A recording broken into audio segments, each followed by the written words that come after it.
मध्यकाल में प्रवेश करने के पहले इस्लाम धर्म के विभिन्न सिद्धांतों को, इस्लाम धर्म के उदय को, इन सिद्धांतों को पढ़ना, इस्लाम को पढ़ना इसलिए आवश्यक है कि विभिन्न शासकों, चाहे वो सल्तनत काल हो, चाहे मुगल काल के शासक हों, इससे जुड़ाव रहा है। इस्लाम धर्म के अनुसार किसने शासन चलाया, खलीफा का क्या रोल था, किस शासक ने खलीफाओं को या उलेमाओं को कितना महत्व दिया, इस दृष्टि से भी इस्लाम के बारे में पढ़ना थोड़ा आवश्यक है। तभी आप प्रश्नों को हल कर सकेंगे। विभिन्न शब्द जो यूज़ होते हैं उनके बारे में नहीं जानेंगे, सुल्तान क्या होता है, गाजी क्या होता है, ठीक है, विभिन्न प्रकार के कर क्या होते हैं, तो फिर आगे आपको जब आप पढ़ेंगे सल्तनत और मुगल, चूंकि पूरा मध्यकाल आपका मध्यकालीन भारत का इतिहास 12 से 14 प्रश्न आते हैं यहाँ से, और पूरा जो प्रभाव रहता है इसमें वो इस्लामिक शासकों का रहता है। लंबे समय तक उनका शासन भी रहा था और प्रभाव भी काफ़ी रहा था, चाहे क्षेत्रीय शासक रहे हों, चाहे गैर मुसलमान शासक रहे हों, उनके साथ भी युद्ध या फिर मैत्री संबंध या वैवाहिक संबंध की दृष्टि से अगर देखें तो मुगलों का या मुस्लिम शासकों का या सल्तनत काल के शासकों का संबंध रहा है। विभिन्न विद्वान इस दौरान रहते थे या फिर आए बाहर से, और उनके जो विवरण हैं वो भी बहुत महत्वपूर्ण हैं। तो आइए इस्लाम के उदय से ये शुरू करते हैं मध्यकाल हम। इस्लाम धर्म के प्रवर्तक जैसा कि आपको मालूम है मोहम्मद साहब थे, पैगंबर मोहम्मद साहब। इनका जन्म 570 ईस्वी में हुआ था मक्का में, सऊदी अरब में। खुदाई इल्हाम या ज्ञान की प्राप्ति जो कहते हैं, इनको हीरा नामक गुफा में हुई थी 40 वर्ष की अवस्था में। ये कुछ फैक्ट हैं मोहम्मद साहब संबंधित, याद रखिए। इनका उपनाम, इनको पैगंबर भी कहते हैं, नबी भी कहते हैं। क्या कहते हैं? नबी। नबी मतलब क्या होता है? सिद्ध पुरुष। नबी का अर्थ होता है सिद्ध पुरुष, अरबी शब्द है। रसूल, रसूल का मतलब होता है ईश्वर के दूत।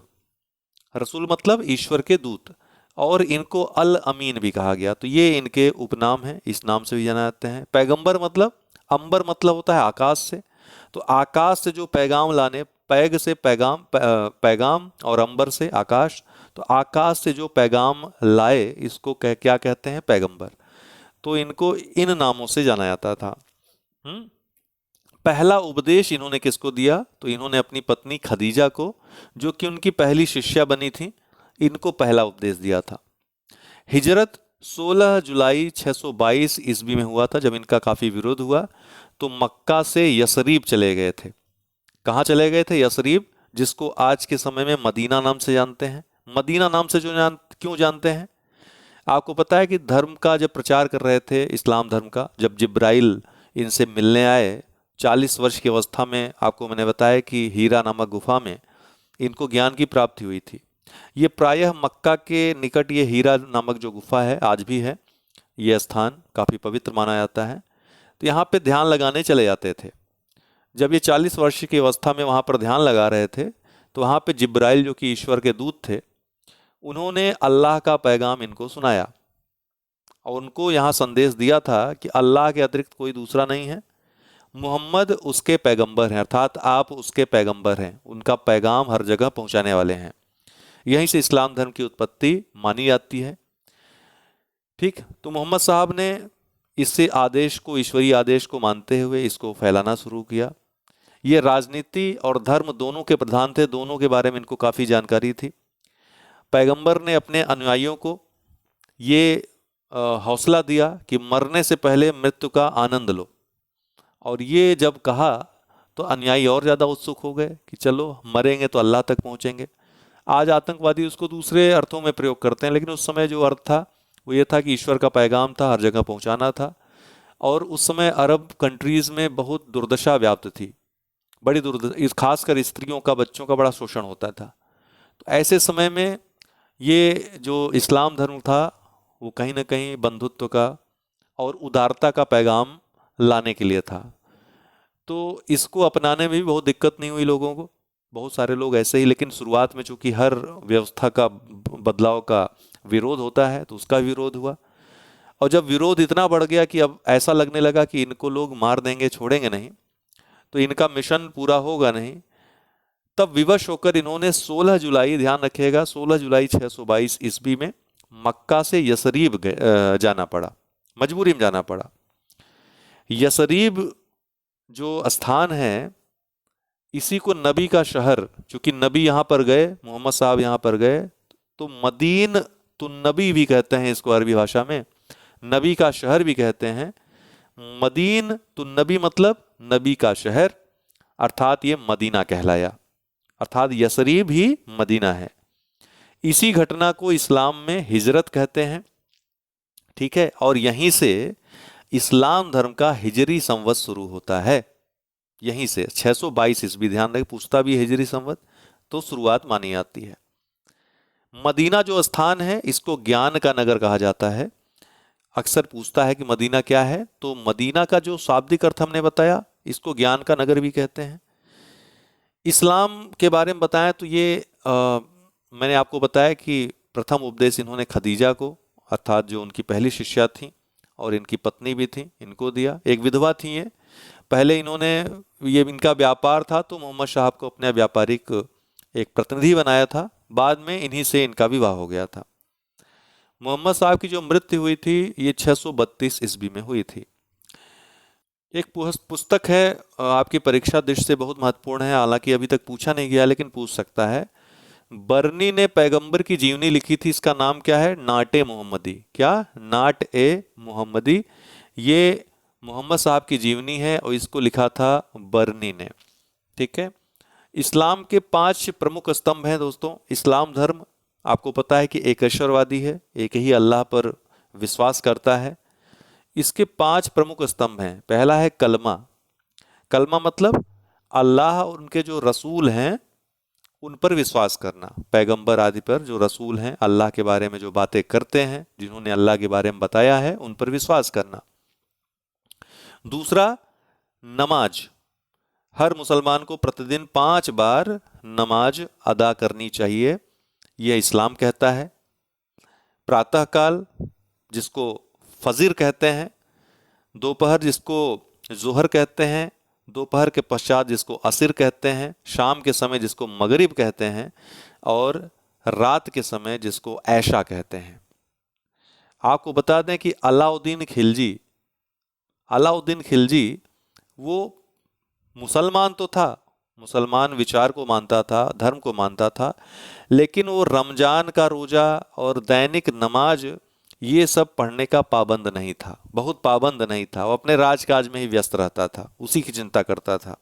उसका ये मानना था कि अगर मैं नमाज पढ़ता रहूँगा या रोज़ा करूँगा तो फिर राज्य की रक्षा और राज्य की बढ़ोतरी, साम्राज्य का विस्तार कौन करेगा, इस्लाम धर्म का विस्तार कौन करेगा, उसकी यह सोच थी। तो जुम्मे की नमाज जो शुक्रवार की नमाज थी उसके लिए भी नहीं जाता था, कभी गया ही नहीं वो। अगर पूछेगा कौन सुल्तान कभी जुम्मे की नमाज में नहीं गया, तो यही था। ये जुम्मे की नमाज में, शुक्रवार की जो नमाज होती है, इकट्ठा होते हैं, उसमें गया ही नहीं कभी अलाउद्दीन खिलजी। और इसने राज्य का जो प्रशासन था अलाउद्दीन खिलजी, उसमें इस्लाम धर्म या उनके विचारों को हस्तक्षेप नहीं करने, अपने अनुसार इसने शासन चलाया था, ठीक है। इस आधार पे उसको धर्मनिरपेक्ष सम्राट भी कहा जाता है। धर्मनिरपेक्ष मतलब किसी धर्म के अनुसार उसने राजकाज नहीं किया, ठीक है। इसका मतलब ये नहीं बहुत उदार था वो। कोई मिलाकर अपने राजकाज में अपने जो नियम कानून थे उसने अपने बनाए, उसमें इस्लाम धर्म के नियमों को उस पर हावी नहीं होने दिया उसने। वहीं एक फैक्ट है मोहम्मद बिन तुगलक से जुड़ा हुआ कि मोहम्मद बिन तुगलक जनता से सामूहिक नमाज अदा करने का आग्रह करता है। एक ऐसा वाकया है, पूछेगा कि कौन सा ऐसा सुल्तान है दिल्ली सल्तनत का जिसने जनता से सामूहिक नमाज अदा करने का आग्रह किया, तो है मोहम्मद बिन तुगलक। तीसरा है दोस्तों जकात। स्वेच्छा से जो दान किया जाता है इसको जकात कहते हैं। ऐसा माना जाता था कि प्रत्येक मुसलमान को अपनी जितनी संपत्ति है बहुत ज़्यादा रखना नहीं चाहिए, ज़रूरत से ज़्यादा नहीं रखना चाहिए, न्यूनतम संपत्ति ही रखनी चाहिए। अगर न्यूनतम संपत्ति से ज़्यादा हो तो अपनी कुल संपत्ति का लगभग 2.5 या 2.5% हिस्सा प्रतिवर्ष दान कर देना है, यही जकात है। और जकात की वसूली बलपूर्वक नहीं होनी चाहिए, ये स्वेच्छा से होना चाहिए। एक बात ध्यान रखिएगा ये जब भी क्वेश्चन आए तो एक निर्धारित मात्रा कर दी जाती थी, उससे ज़्यादा अगर संपत्ति का स्वामी है तो उसको जकात देना पड़ता था। अगर कम है संपत्ति, न्यूनतम मात्रा तक है, तब जकात देने की आवश्यकता नहीं रहती थी। जो न्यूनतम मात्रा होती थी इसको क्या कहते थे? निसाब कहते थे। क्या कहते थे? निसाब कहते थे। इससे जुड़े जुड़े दो फैक्ट हैं। मैंने आपको बताया जितने नियम कानून सिद्धांत हैं वहां से जुड़े फैक्ट्स हैं आपके सल्तनत काल, मुगल काल या अन्य क्षेत्रीय जो शासक थे। तो अकबर ने दैनिक वस्तुओं पर जकात वसूली पर पाबंदी लगाई दी थी। मतलब जो दैनिक वस्तुएं हैं, दैनिक जीवन में जो प्रयोग होने वाली वस्तुएं हैं, उसमें जकात की वसूली बंद किसने करवाया था? अकबर ने।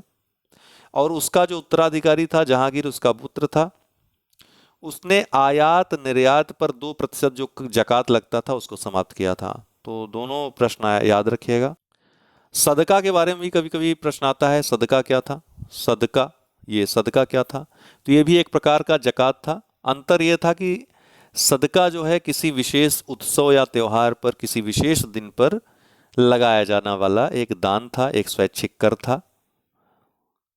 कुरान में भी सदका की परिभाषा दी गई है। कहा गया है कि जो कुछ भी तुम अपनी इच्छा से दे सकते हो वही सदका है। तो सदका भी एक प्रकार का जकात है। चौथा है स्तंभ महत्वपूर्ण, रोजा, व्रत एक प्रकार का, 1 महीने रहने वाला व्रत है ये त्याग का प्रतीक होता है। आप त्याग करके ईश्वर को याद करिए। पांचवा है हज, अर्थात मुसलमानों में नियम है कि अपने जीवन काल में, अगर मुसलमान है तो अपने जीवन काल में एक बार मक्का की यात्रा जरूर करनी चाहिए। इस यात्रा को क्या कहते हैं? हज कहते हैं। इस्लाम धर्म के सिद्धांतों की बात करें तो ये अवतारवाद पर विश्वास नहीं करता, मूर्ति पूजा पर विश्वास नहीं करता है, जात पात पर, ऊंच नीच पर विश्वास नहीं करता है। अब भारतीय संदर्भ में, अन्य संदर्भ में कहीं ना कहीं जब बाद में मुसलमान कई समुदायों में विभाजित हुआ, उसका भारतीकरण हुआ या फिर अन्य संस्कृतिकरण हुआ, तो कहीं ना कहीं कुछ बदलाव, ऊंच नीच जैसी चीज़ें देखने को मिलती हैं। फिलहाल जो मूल है उसमें जात पात की मान्यता नहीं है, पुनर्जन्म की भी मान्यता नहीं है इस्लाम में, लेकिन कर्म कांड को मानता है। इस्लाम में कर्म कांड पर जोर दिया जाता है।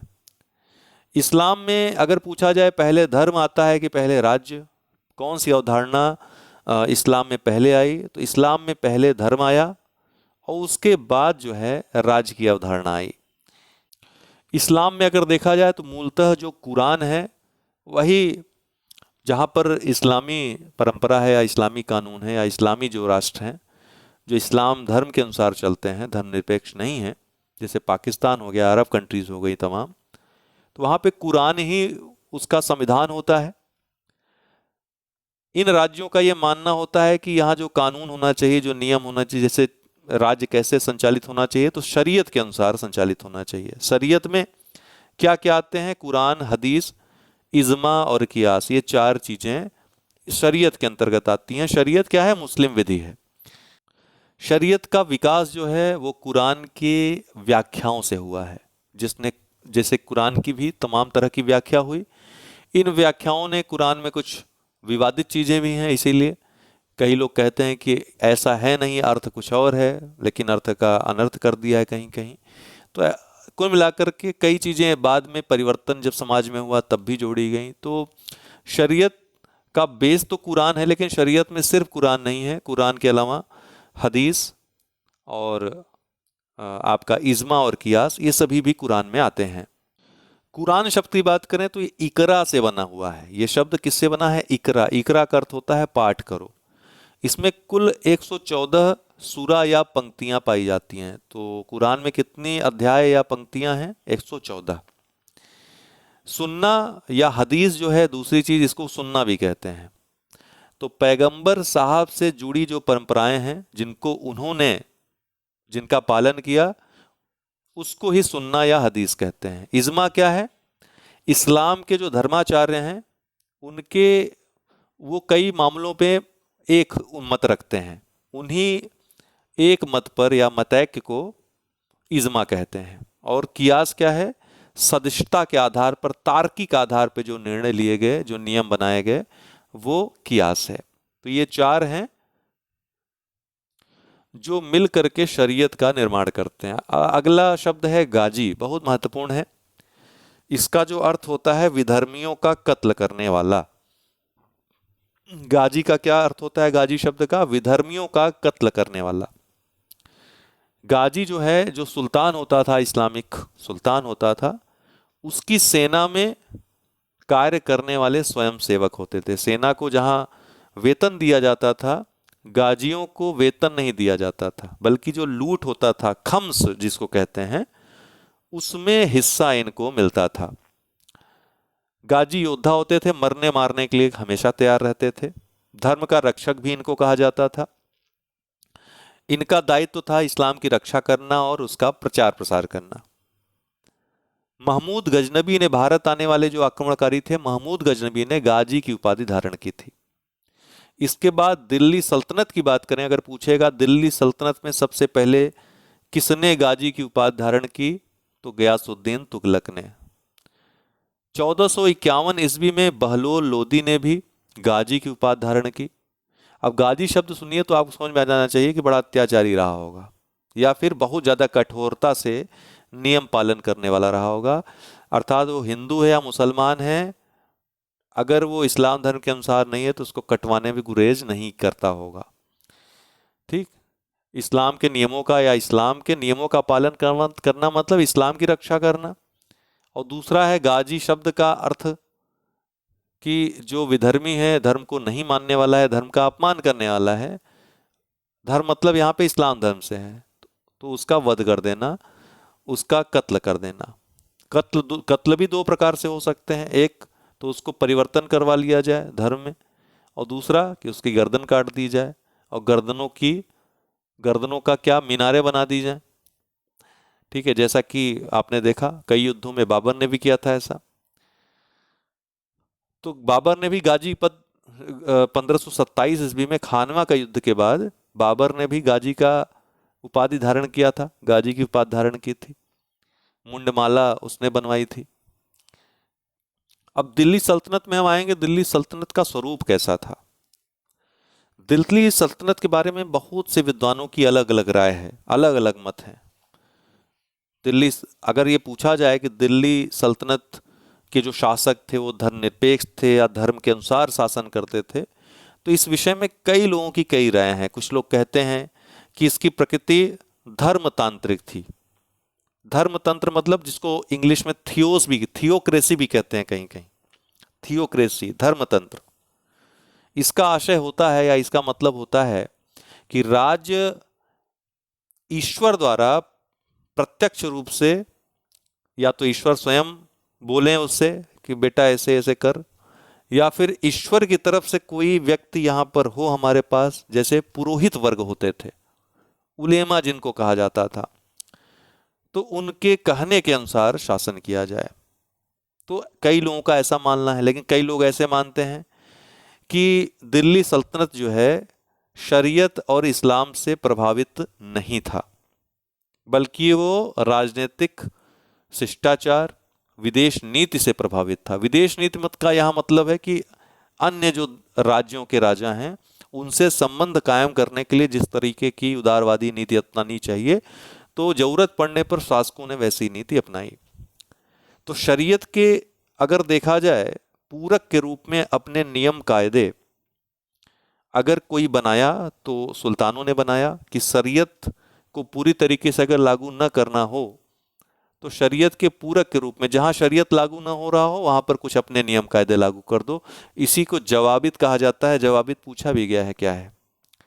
तो कभी कभी क्या होता था, जैसे कि हमारी प्रजा है उसमें हिंदू भी मुसलमान भी हैं, और मुसलमानों की संख्या कम है, हिंदुओं की संख्या अगर अधिक है, तो हिंदुओं को हमेशा प्रसन्न रखा जाए ताकि वो विद्रोह न करें, राजकाज हम शांति से करते रहें, साम्राज्य विस्तार करें।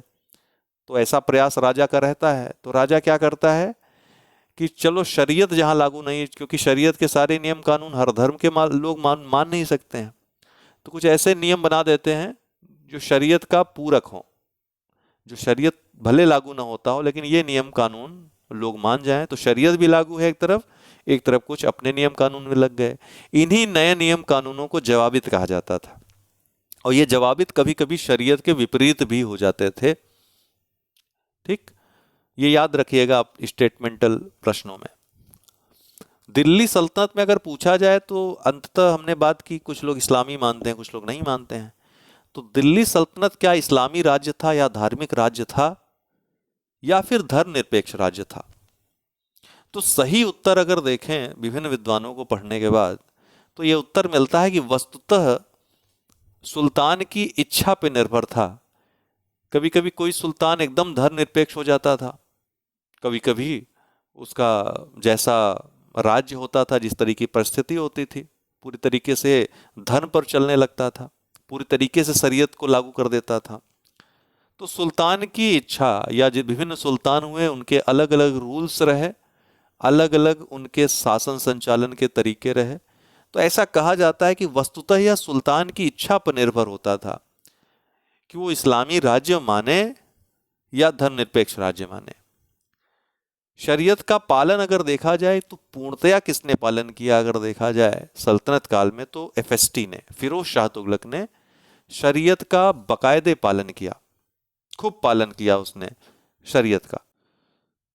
जिसकी जो अगर कोई बात करता था या कोई काम करता था, अगर शरीयत से मेल नहीं खाई तो उसकी गर्दन तक कटवाने से गुरेज नहीं करता था। तो इसने शरीयत का पालन किया। हालांकि इसको उदारवादी भी कहा जाता है, क्योंकि इसने कई कठोर दंडों को समाप्त किया था, फिर भी ये शरीयत को मानने वाला था। शरीयत को पूर्णतः इसने पालन किया था, अपने नियम कानून उस तरीके से बनाए थे। इसके अलावा अलाउद्दीन खिलजी की बात होती है, जिसने शरीयत का पालन ही नहीं किया। अलाउद्दीन खिलजी कहता है, ये स्टेटमेंट आ भी सकता है, कि मैं यह नहीं जानता कि क्या शरीयत के अनुकूल है और क्या प्रतिकूल है। जो भी मैं राज्य के हित में बेहतर समझूंगा वह नियम मैं बनाऊंगा, अब शरीयत के अनुकूल हो चाहे प्रतिकूल हो। अलाउद्दीन खिलजी ने यह स्टेटमेंट कहा था। इसने कहा था कि इसने न तो खलीफा के नाम का सहारा लिया, न तो खलीफाओं को महत्व दिया, न इस्लामिक सिद्धांतों का सहारा लिया, और न ही अपने शासन में उलेमा वर्ग की सहायता ली, उनको भी विशेष महत्व नहीं दिया। तो इस प्रकार से देखा जाए तो सबसे पहले दिल्ली सल्तनत में धर्मनिरपेक्ष राजनीति का सूत्रपात किसने किया? अलाउद्दीन खिलजी ने, सबसे पहले। अब आइए एक महत्वपूर्ण टॉपिक जजिया पे भी चर्चा कर लेते हैं। जजिया कर था। इस्लामिक जो कंट्री है, इस्लामिक राज्य है ना, वो ये मानता है कि इस्लामिक राज्य में सिर्फ मुसलमान को ही रहना चाहिए और किसी को रहने की इजाजत नहीं है। अगर किसी और धर्म का व्यक्ति, किसी और धर्म को मानने वाला, इस्लाम को न मानने वाला अगर रहना चाहता है इस राज्य में, इस्लामिक कंट्री या इस्लामिक राज्य में, तो उसको कर देना पड़ेगा रहने के लिए। इसी कर को ही जजिया कहा जाता है। और ऐसे लोगों को जो इस्लाम धर्म नहीं मानते हैं और जजिया देने योग्य हैं, इनको जिम्मी माना जाता है। क्या कहा जाता है? जिम्मी। और इन पर यह था कि इनको जजिया देना पड़ेगा। अर्थात जिम्मी अगर कर देते हैं तो कर के बदले ये अपने धर्म को मान सकते हैं, इस्लाम की जगह पर अपने धर्म को मान सकते हैं। राज्य में रहना है तो कर देना है। लेकिन यह भी है नियम कि जजिया को बहुत बढ़ा चढ़ा कर नहीं रखना चाहिए। जजिया को आनुपातिक रखना चाहिए कि देने योग्य हो। एक बात बताऊं कि यहां पर याद रखिएगा, तुरुष्क दंड नामक एक इसी तरह का कर गढ़वाल जो राजा थे उन्होंने भी अपने राज्य में रहने वाले मुसलमानों पर लगाया था। किसने? गढ़वाल राजाओं ने अपने राज्य के मुसलमानों पर इसी तरह का कर लगाया था, जिसका नाम तुरुष्क दंड था। याद रखिएगा, बहुत महत्वपूर्ण है। सबसे पहले देखा जाए तो भारतीय संदर्भ में मोहम्मद बिन कासिम ने सिंध के देवल में जजिया लगाया था सबसे पहले। कहां लगाया था, किसने लगाया था पता है आपको, लेकिन कहां लगाया था? सिंध के देवल में। फिरोज शाह तुगलक ने जजिया को खराज, आपको पता है ना, खराज आता है अक्सर। खराज क्या था? भू राजस्व, भूमि पर लगने वाला कर था। इससे पृथक कर दिया जजिया को और एक पृथक कर बनाया, और इस पर जो है ब्राह्मणों पर भी इसको लगा दिया। सबसे पहले ब्राह्मणों पर जजिया लगाने वाला इस तरह से शासक कौन बना? एफएसटी बना, फिरोज शाह तुगलक बना।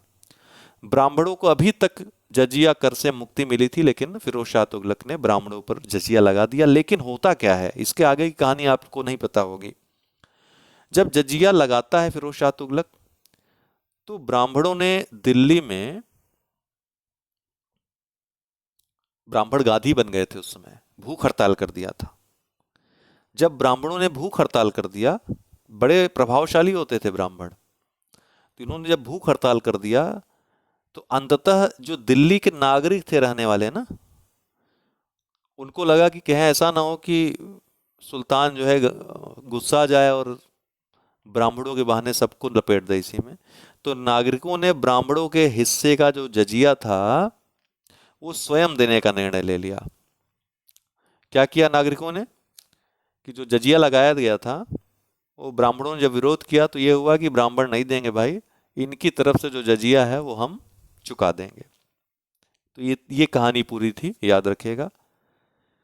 सिकंदर लोदी ने भी जजिया लगाया था, आपको पता है, लोदी वंश का शासक था सिकंदर लोदी ने भी जजिया लगाया था। लेकिन एक बहुत महत्वपूर्ण प्रश्न है कि पहला मुसलमान शासक जिसने हिंदुओं से जजिया कर न लेने का आदेश दिया था वो कौन था? तो बहमनी शासक था अलाउद्दीन हसन। 1347 से 58 ईस्वी के बीच इसका शासन रहा था। तो पहला मुसलमान शासक था भारत का अलाउद्दीन हसन। ये बहमनी शासक था और पहला मुसलमान शासक था जिसने हिंदुओं से जजिया कर न लेने का आदेश दिया था। मोस्ट इंपॉर्टेंट फैक्ट है। कश्मीर में किसने जजिया लगाया था? सिकंदर शाह ने सबसे पहले 1420 से 1470 तक इसका सिकंदर शाह ने सबसे पहले लगाया था। उसके बाद जैनुल आबिदीन, जिसको कश्मीर का अकबर भी कहा जाता है, जिसका शासनकाल 1420 से 1470 ईस्वी तक रहता है, इसने जजिया को हटा दिया था। तो जजिया कर को समाप्त किया था किसने? जैनुल आबिदीन ने। कश्मीर में लगाया किसने था? सिकंदर शाह ने। गुजरात में सबसे पहले जजिया कर किसने लगाया था? तो अहमद शाह ने लगाया था। 1411 से 1442 ईस्वी तक इसका शासनकाल रहा था। शेर शाह के काल में, शेर शाह सूरी जो अफगान शासक था, इसके काल में जजिया को नगर कर कहा जाता था। क्या कहा जाता था? नगर कर। अकबर ने देखिए अकबर के साथ भी आप लोगों को यह फैक्ट मालूम नहीं होगा, अकबर ने सबसे पहले जो जजिया समाप्त किया था 1564 में, लेकिन 1575 में इसने जजिया फिर से लगा दिया था। आपने अकबर जोधा की कहानी, एक नाटक आता, धारावाहिक आता था, वो देखा होगा तो आपको याद होगा ये सीन। 1564 में ये जजिया को हटाता है। 1575 में अचानक से ये, जब इसके पुत्रों की हत्या होती है तो ये क्रोधित हो जाता है, अल्लाह पर रोष निकालता है, तो कुछ समय के लिए फिर से ये दुर्दांत हो जाता है। 1575 में जजिया पुनः लगा देता है। 1579-80 ईस्वी के आसपास, 1579 ईस्वी के आसपास ये जजिया को फिर से समाप्त कर देता है।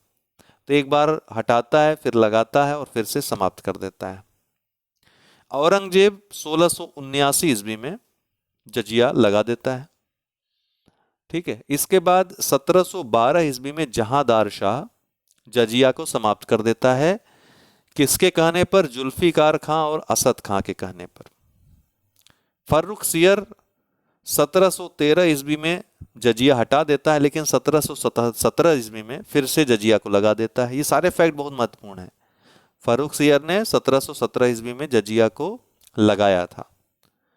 अंत में मोहम्मद शाह रंगीला ने सवाई मिर्जा राजा जयसिंह के कहने पर 1720 ईस्वी में जजिया को पूरी तरीके से समाप्त कर दिया। पूरी तरीके से जजिया को समाप्त कर दिया। फिलहाल आज के लिए इतना ही। कल दिल्ली सल्तनत पर और विचार। देखिए हिस्ट्री एक ऐसा आपका सब्जेक्ट है, बाकी पे इतनी मेहनत आपको करनी नहीं पड़ेगी। हिस्ट्री को थोड़ा अच्छे से पढ़ेंगे नहीं तो यही प्रश्न गलत होंगे और फिर आपका फंसेगा। ज़्यादातर प्रश्न जो गलत होते हैं हिस्ट्री से गलत होते हैं।